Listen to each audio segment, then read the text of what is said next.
गीता के संदेश मनुष्य मात्र के लिए कल्याणप्रद हैं और श्री कृष्ण अर्जुन को माध्यम बनाकर पूरी पृथ्वी के मनुष्यों के लिए जीवन जीने का सूत्र देते हैं। एक मनुष्य जब अपनी ऊंचाई पर पहुंचता है आंतरिक रूप से और बाह्य व्यवहार में, जब उसके वह ऊंचाई दिखाई देती है तब वह कैसे जीता है। 32वां श्लोक हम लोग देखेंगे। आत्मोपमन्ये आत्म उपयेन सर्वत्र समं पश्यति यो अर्जुन सुखम वा यदि वा दुखम स योगी परमो मतः। हे अर्जुन, जो भक्त आत्मा की सादृश्यता से आत्मवत सर्वत्र समान देखता है, समदृष्टि रखता है, सुख हो या दुख सदा सम रहता है, वह परम योगी कहलाता है। तो यहाँ एक शब्द है आत्मोपम्य दृष्टि। उपम्य उपमा दे करके किसी चीज को समझाना।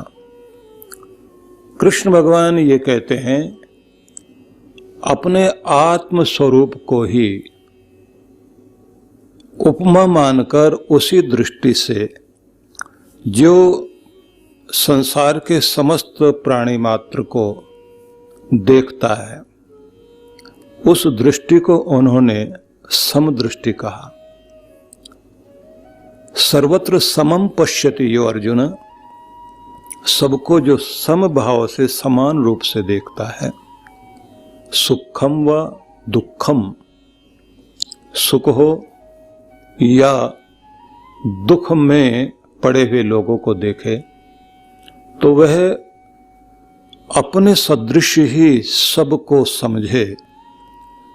स योगी परमो मतः, वह ऐसा योगी मेरी दृष्टि में परम योगी है।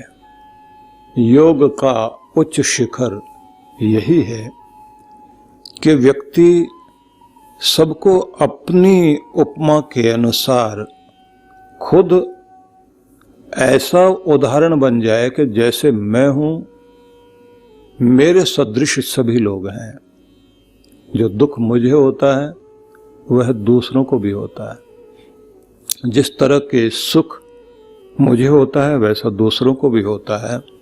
तो जिस चीज से दूसरों को दुख पहुंचता हो या जिस चीज से मुझे दुख पहुंचता है, वही चीज दूसरों को भी दुख देगी। इसलिए वह व्यवहार नहीं किया जाए जो मुझे भी पसंद नहीं आता। यदि अपमानजनक भाषा मुझे स्वयं पसंद नहीं आती तो दूसरों के साथ वह व्यवहार नहीं करना चाहिए। यदि मैं स्वयं के लिए अच्छे शब्द चाहता हूं तो मेरा कर्तव्य बनता है कि दूसरों के साथ व्यवहार करते समय मैं भी सम्मानित शब्दों का प्रयोग करूं। जिस प्रकार से कोई व्यक्ति मुझे स्मरण करे मधुरता से, सम्मान से, आदर से, तो मुझे सुख पहुंचता है, वैसे ही मुझे भी दूसरों को महत्व देना चाहिए। ये एक ऐसी ऊंची दृष्टि है जिसे कहा गया है कि किसी व्यक्ति के व्यक्तित्व में जब यह ऊंचाई आती है तो मानवता के उच्च शिखर पर बैठा हुआ मनुष्य सबके साथ समान भाव, मतलब खुद जैसा व्यवहार सबके साथ करता है। इसको भगवान श्री कृष्ण एक योग का नाम दे रहे हैं। इसको आप समता योग कह सकते हैं। यह वह योग है कि समता में आ जाएं, अपने जैसा संसार के सुख दुख को समझें। दूसरों के बेबसी हमें अपनी लगनी चाहिए।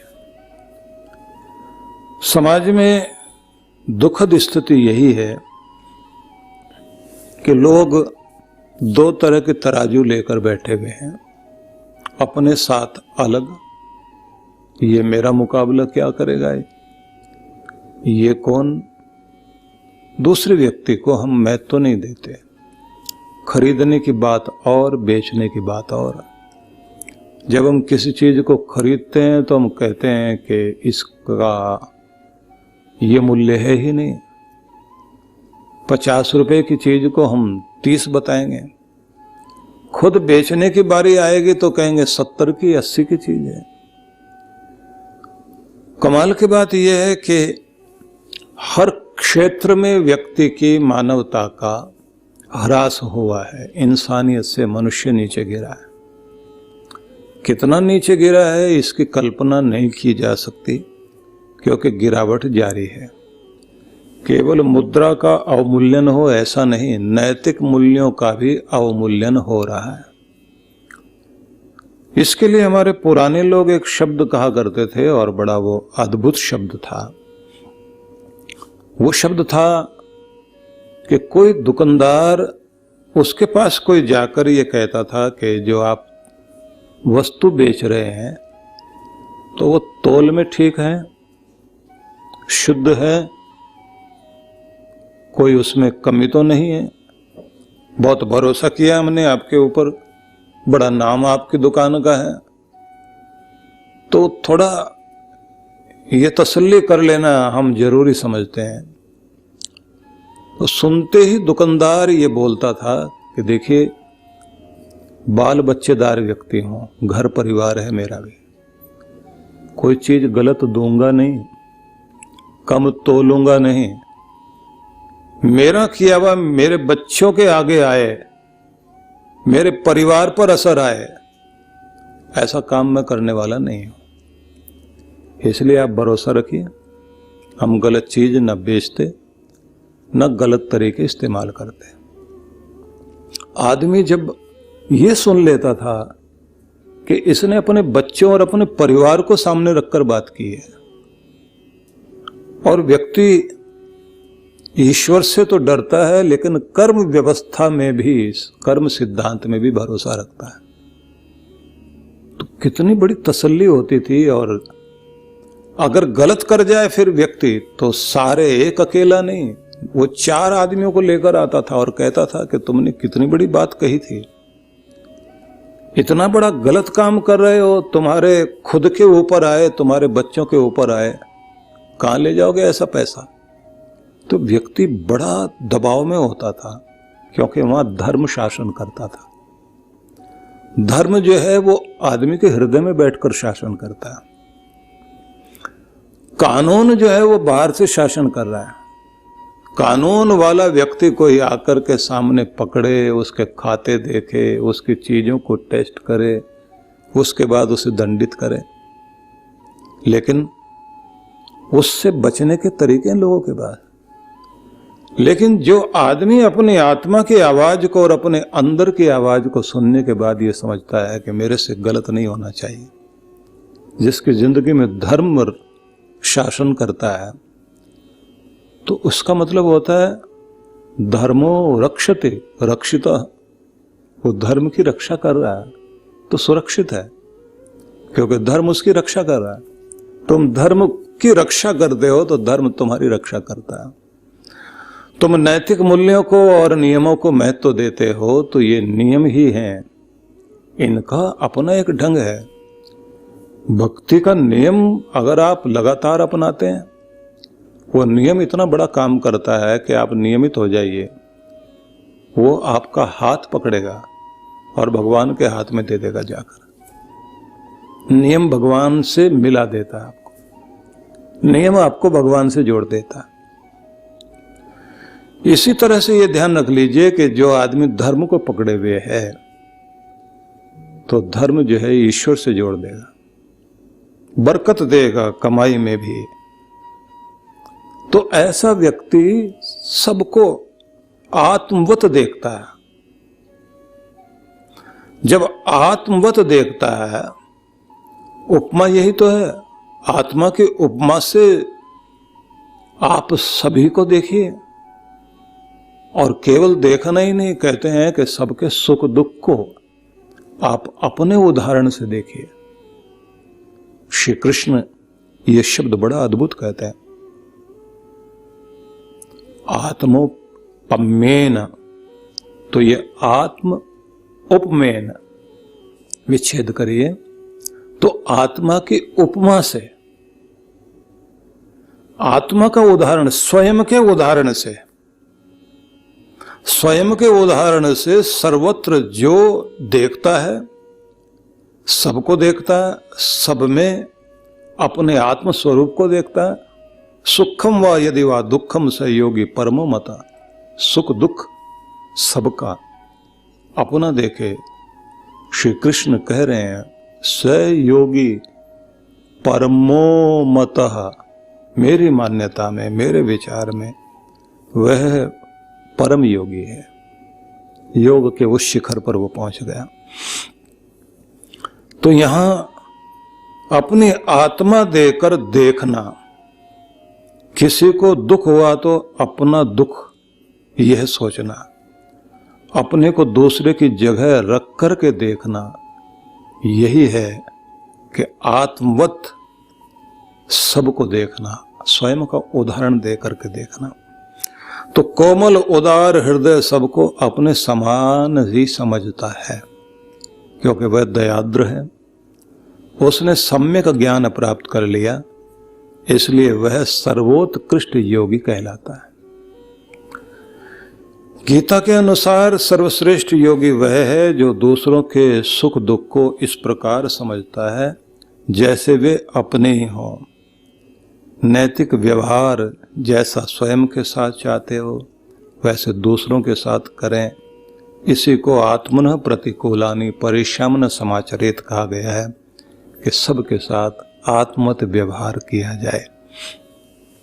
वैसे देखा जाए तो बेईमान आदमी के अंदर भी ये बात होती है, वो भी अपने समान ही दूसरों को समझता है। ये भी कमाल की बात है। बेईमान आदमी दूसरों को यही समझता है कि मेरे से तो ये बड़ा है, तो वो उसको देख करके यही कहता कि ये भी महान है जैसे मैं महान हूं। जितना बेईमान मैं, मेरे से ज्यादा ये लगता है। जुआरी ये कहता है कि कौन ऐसा है जो जुआ नहीं खेल रहा, चारों तरफ जुआ ही तो है, हर आदमी जुआरी। किसान बीज बो रहा है तो वो एक जुआ खेल रहा है। हर आदमी जो है कुछ भी काम करेगा तो यही कहता है कि देखते हैं करके क्या फायदा मिलता है, दांव लगा के देखते हैं। तो आप समझ सकते हैं कि हम केवल योगी व्यक्ति के लिए हम कहेंगे कि वो सबको अपने समान समझता है। आप वो कहते हैं ना कि जो नदी के किनारे इधर एक योगी बैठा हुआ, उधर डाकू अपना एक घेरा डाल के बैठे हुए हैं। तो डाकुओं का सरदार जो है वो अपने गिरोह को पूरी तरह से व्यवस्थित करके बैठा हुआ, और उसकी दृष्टि क्या है? गिरोह को सुरक्षित रखना है, सावधानी पूरी रखनी है। तो सामने देखता है कि उधर भी एक आदमी बैठा हुआ है, ऊंचाई पर बैठा हुआ है। तो उसको क्या लगता है, ये भी कोई बड़ा ही डाकू है, और इसको जो है कितना ध्यान रखता है कि अपने गिरोह के लिए सोता भी है तो चौकन्ना रहता है, बैठा हुआ है। इन सबको कह दिया कि थोड़ा आराम करो, उसके बाद चलेंगे उठ करके। तो बैठे बैठे आराम भी कर रहा है लेकिन पूरी तरह सावधान है। अब इधर वाला योगी सोच रहा है कि उधर वाला जो आदमी बैठा हुआ है ये मेरे से भी बड़ा योगी है। सारी दुनिया सोती है, ये जाग रहा है। या निशा सर्वभूतानाम तस्याम जागृति संयमी। उसको लगता है कि यही है संयमी साधक, असली योगी। डाकू के बारे में ये सोच रहा है। डाकू सोच रहा उधर नदी के किनारे जो बैठा हुआ मेरे से भी बड़ा डाकू है। तो समान दृष्टि से देखने वाली बात तो यहां भी है। अब उसको क्या परम योगी कहेंगे आप? हर व्यक्ति दूसरे को अपना समान समझे, बात यह नहीं है। उन्होंने अगली पंक्ति में स्पष्ट किया कि दूसरे के सुख और दुख को अपनी उपमा देकर, अपने उदाहरण से समझे। उसकी जगह मैं होता तो उसकी जगह जहां वो खड़ा है, वहां जहां उसके बच्चे खड़े हैं, वहां मेरे बच्चे होते तो कैसा लगता। तो यहां आकर बात स्पष्ट होती है। बेईमान, ठग, लुटेरे लोग, उनकी दृष्टि में इस दुनिया में कोई भला आदमी है ही नहीं। उनको लगता है सब एक जैसे ही हैं। इसलिए कमाल की बात है, जो सारा दिन अपराध की दुनिया में काम करते हैं, भले वो अपराध ना करते हो, उन्हीं चोर डाकुओं को पकड़ना, बैठाना या उनको कवर करना, कवरेज देना, या उनके केस लड़ने वाले लोग, बड़ी अजीब बात हो जाती है कि उनके सोचने की दृष्टि अलग हो जाती है। उनके सामने कोई साधु सज्जन महान पुरुष आए, उनको बड़ा आश्चर्य होता है। वो कहते हैं नहीं, ये ड्रामा है सारा, कोई भले आदमी होते ही नहीं है, क्योंकि उनको तो सारा दिन वही दुनिया दिखाई देती है, बेईमान लोगों की दुनिया। चोर, लफंगे, उठाए गिरे, पैसा लेकर भागने वाले, ठगने वाले लोग, उन्हीं के बीच में बैठते हैं रात दिन, उन्हीं की चर्चा करते हैं। एक से एक बड़े ठग। आश्चर्य होता है कि कितना कमाल का विश्वास बना करके ये काम करते हैं। रोहतक के पास झज्जर एक स्थान है जहां पर 2 महीने एक बहुत बड़ा ठग जो है वो जज बन के बैठा, और उसने जो है जितने उस समय जेल में लोग थे ज्यादातर सबको जमानत पे छोड़ दी। जाओ जाओ छुट्टी। बड़ा चर्चा रही अखबारों में। और जो उसकी जगह पर जज उससे पहले था, उसके लिए नकली पेपर बना के उसको छुट्टी भी भेज दिया 1-2 महीने के लिए। उसकी जगह खुद आकर के वहां बैठ गया। नटवर लाल था अपने देश में, लाल किला बेच दिया था उसने पेपर बना करके विदेशी को। ताजमहल का सौदा और करने वाला था, वो तो रह गया थोड़ा, नहीं तो उसको भी बेच देता। इतने चालाक लोग, बड़े तरीके उनके पास में। आप आश्चर्य कर सकते हैं कि ऐसे भी लोग होंगे। और कमाल की बात यह है कि ये लोग भरोसा जमाने में कितने कमाल के लोग होते हैं। नटवर लाल जब पकड़ा गया, जेल में था, तो इस तरह से वो लुढ़कता पुढ़कता व गिरता था हर समय। उसे तो खाना हाथ से खिलाना पड़ता था, मुंह से कुछ झाग सा निकलता रहता था। उठा नहीं जाए, बैठा ना जाए, हर समय उसकी सहायता करनी पड़े। 6 महीने तक लोग देख रहे हैं। 6 महीने बाद दूसरी जेल में ट्रांसफर होना था। उसको लेकर जा रहे थे 2 पुलिस वाले, और सब यही परेशान कि इसको घसीटना पड़ता है, उठाना जाए, सारे कर्मों का फल भोग रहा है ये। रेलवे स्टेशन पर ट्रेन में बैठाकर उसको ले जाना था, तो प्लेटफार्म पर उसको एक कुर्सी पर बैठाया हुआ। एक पुलिस वाला चेक करने के लिए गया कि अपनी ट्रेन कहाँ लगने वाली है, कैसे लेकर जाएं। दूसरा चाय लेने चला गया। जैसे दोनों आए वापस, ये तो ऐसे पड़ा हुआ था कि इसको होश नहीं। आके देखा तो वो तो गायब है। अब वो ढूंढ रहे हैं महान पुरुष कहाँ गया। इधर देखें उधर देखें, दुनिया भर की पुलिस लग गई, लेकिन गायब। अब सब आश्चर्य कर रहे हैं, जिससे हिला नहीं जाता था, उठा नहीं जाता था, वो कैसे भाग सकता है। बाद में बड़े ऑफिसर आए, उन्होंने उनको सस्पेंड किया और डांट मारी। अकल नहीं तुमको, 6 महीने से अगला आदमी नाटक कर रहा था। बोले साहब इतना बड़ा एक्टर तो देखा नहीं। बोले तुम्हारा तो ट्रैक्टर बना दिया ना उसने, ऐसा तो एक्टर हमने देखा ही नहीं कि ऐसी एक्टिंग कर जाए 6 महीने तक के हिले भी नहीं। उठने बैठने में पता तो लग जाता है। किसी कैदी ने आज तक देखकर ये नहीं बताया था कि ये आदमी जो है नाटक कर रहा है। हर आदमी ये देखता था, रात में सोते हुए जागते हुए पहरेदार सब लोग यही की रिपोर्ट थी कि ये आदमी गया। आप क्या तपस्या करते होंगे। पूरा निश्चय करने के बाद में हिले डुले भी नहीं आदमी, और 6 महीने तक एक दशा में रह जाए। बड़े बड़े ठग दुनिया में, दिमाग कितना तेज उनका, उनके निश्चय बड़े अद्भुत। लेकिन बात फिर वही आती है कि राजा भोज के दरबार में एक पहुंचा था, ऐसा ही महान जौहरी जिसको देखकर यह कहा जाता था कि इस देश का सबसे बड़ा पारखी व्यक्ति यही। राजा भोज ने उसको बुलाया और कहा कि सारे जौहरी मैंने बुला के देख लिए, मेरे मुकुट की जो ये मणि है पूर्वजों की है, आज तक हमने ये जांच नहीं पाए कि ये हीरा है, कोई मणि है या क्या है। आप अगर इसके बारे में कुछ जानकारी दें तो सबसे बड़ा इनाम आपको दिया जाएगा। उसने कहा कि देखिए थोड़ा समय लगेगा, मुझे रोज रोज परखना पड़ेगा इसको। तो रोज वो परखे और राजा भी बैठे सामने। तो उसने कहा कि अब बात ये है कि मैंने देख लिया कि हीरा ये नहीं है ये कोई मणि, लेकिन कौन सी मणि है ये नहीं समझ में आ रहा। तो पूर्णिमा की रात्रि में देखना पड़ेगा। पूर्णिमा की रात्रि थी। अब उसने जो वो मुकुट लिया हाथ में और चंद्रमा के साथ मिलाया, बड़े जोर से हंस करके बोला, राजन बहुत सौभाग्यशाली हो, ये चंद्रकांत मणि है और जब ये माथे पर सजती है तो व्यक्ति को कैसा भी उन्माद रोग क्यों ना हो, नींद ना आती हो, इसे धारण करो, शांति मिलती है, बहुत अच्छी नींद आती है, बड़ी शांति रहेगी आपकी जिंदगी में। अब जितने जौहरी थे तमाशा देखने वो भी बैठे हुए थे। सबने कहा कि इतना अद्भुत जौहरी आज तक हमने नहीं देखा। अब राजा कहता है मैंने सोचा है कि 21 गांवों में तुम्हें दूं, लेकिन कालिदास को बुलाया जाए, वो शायद और भी बढ़ोतरी करेंगे तो अच्छा रहेगा।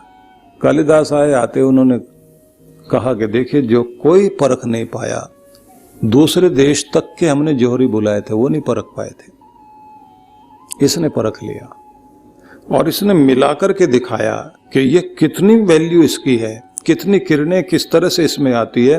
और रात्रि में इसको ऐसे रख दें तो इसके अंदर ये बूंदें इकट्ठी होती हैं, इन बूंदों को आप आंख में लगाइए तो क्या असर होता है, इनको जो है इस मोती की भस्म के साथ में पिलाया जाए या दवाई दी जाए तो ये कितना लाभ देती है। उसने 50 तरह के गुण बताए उसके बारे में।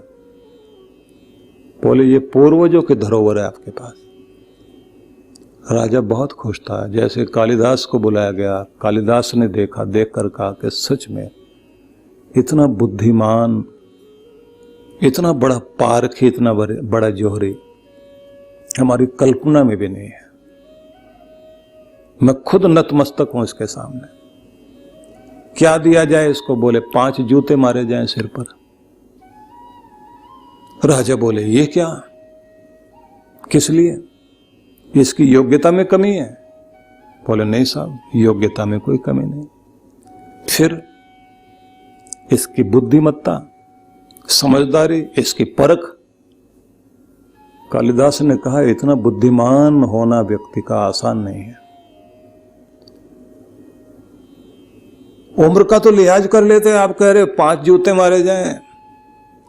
बोले साहब ये 90 साल का होने को है। जूते इसलिए मारे जाएं कि दुनिया में इतना बुद्धिमान, इतना समझदार, इतना पारखी होना सबसे बड़े सौभाग्य की बात है। लेकिन पूरी जिंदगी इसने पत्थरों को परखने में लगा दी। अगर ये अपनी बुद्धिमत्ता को परमात्मा को परखने में और उसकी तरफ जाने में लगा देता तो ये दुनिया का सबसे बड़ा ऋषि होता, योगी होता, अपना भी भला कर लेता और इस दुनिया का भी कल्याण कर जाता। इसलिए इसको क्या इनाम दिया जाए? क्योंकि भगवान भी यही कहेगा कि इतनी बड़ी योग्यता तुम्हें दी गई थी, पत्थरों को परखने में जिंदगी लगा दी और जिंदगी को पत्थर बना लिया। सच बात तो यह है कि इस दुनिया में बहुत तरह के लोग हैं। आपकी बुद्धिमत्ता कितनी भी हो, उस बुद्धिमत्ता से आपने लाभ क्या उठाया और दुनिया को लाभ क्या दिया। खुद आनंद में जो लोग हैं और दूसरे लोगों को देख करके जिनको ये समझ आता है कि ये खाली हैं, इनके हाथ खाली हैं, तो यह आनंद मुझे उनको भी देना है। उदास लोगों के चेहरे पर मुस्कुराहट बांट दूं, रोतों को हंसा दूं, जो पिछड़ गए हैं उनको फिर से आगे ले आऊं, जो अभागे बने हुए हैं उनका सौभाग्य जगा दिया जाए। ये भावना जब किसी योगी के अंदर आती है तब कहा जाता है परम योगी है। इसलिए दुनिया के महान योगियों ने अपनी साधना में बैठे बैठे आखिर में वहां पहुंच गए कि सेवा के क्षेत्र में निकल गए। जरथुस्त्र जैसा व्यक्ति 10 साल बैठ करके 12 साल एक गुफा में साधना करता हो और उसके बाद परमात्मा का आनंद चखने के बाद और समाज की सेवा करने निकल जाए। पारसियों के धर्मगुरु थे ना, दूध और शहद लेकर के कुछ वर्षों तक तो उन्होंने साधना की, लेकिन खुद ये महसूस कर रहे हैं खुद मेरी जिंदगी में शहद इकट्ठा हो गया है, अब बांट देना चाहिए। एक महान ऋषि उस समय उनको रोकते हैं, रोक करके कहते हैं जहां तुम पहुंच गए हो बस मुक्ति का द्वार सामने है, संसार की तरफ मत जाना, खो जाओगे। कोई लहर आ गई तो बहा ले जाएगी, क्योंकि विषय वासना की लहर आदमी को न जाने कहां ले जाती है, मत जाना उधर। लेकिन वो कहते मैं क्या करूं, हृदय बार बार उछलता और ये कहता है कि जो स्वाद तूने चखा है वो दुनिया को बांट। इस दुनिया में ऐसा नहीं हो सकता कि एक बड़े भाई के पास सब कुछ हो और जो छोटे भाई सामने बिलक रहे हों उन पर तरस ना आता। दुनिया को, परायों को भाई की तरह देख ले कोई, अपना बना के देख ले कोई, ऐसा जब योगी देखने लग जाता है तो फिर वो समाज के कल्याण के लिए निकलता है। प्राणी मात्र से प्रेम, समाज से ले कम दे अधिक, सम्यक दर्शन रूप योग को अपनाए और प्रेम उसका श्वास बन जाए और करुणा उसकी जीविका, तब कहा जाता है कि परम योगी बन गया। बड़ा महान संदेश भगवान श्री कृष्ण ने दिया है। तो चिंतन कीजिए और फिर हम लोग अगले श्लोक में प्रवेश करेंगे। सभी के लिए बहुत सारी मंगल कामना।